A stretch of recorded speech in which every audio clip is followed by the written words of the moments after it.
Yo creo, Reg, que un grupo antiimperialista como el nuestro debe reflejar las divergencias de intereses entre las bases. De acuerdo, Francis.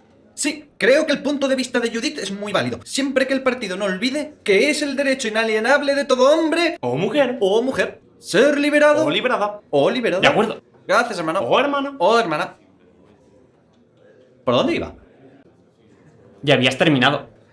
Ah, sí. Además, también es derecho de todo hombre o mujer. ¿Qué fijación tienes con las mujeres, Stan? Nos distraes. Las mujeres también tienen derecho a participar en el movimiento. ¿Por qué te preocupas tanto por las mujeres, Stan? Quiero ser una mujer. ¿Qué? Quiero ser una mujer. Desde ahora, quiero que me llaméis Loretta.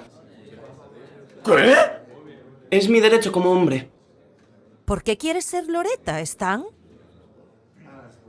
Porque quiero tener un bebé. ¿Quieres tener un bebé? Los hombres también tienen derecho a tener hijos si quieren. Pero tú no puedes parir. No me oprimas. No es que te oprima, Stan, es que no tienes matriz. ¿Dónde vas a gestar el feto? ¿Lo vas a meter en un baúl? Chicos, tengo una idea. Estamos todos de acuerdo en que no puede parir por no tener matriz, lo cual no es culpa de nadie, ni siquiera de los romanos. Pero sí puede tener el derecho a parir. Buena idea, Judith. Lucharemos contra el opresor por su derecho a tener hijos, hermano. Digo, hermana. ¿Y eso de qué sirve?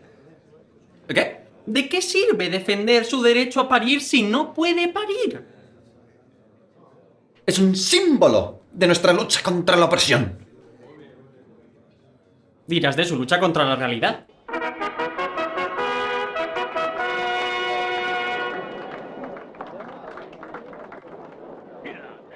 It's dangerous out there.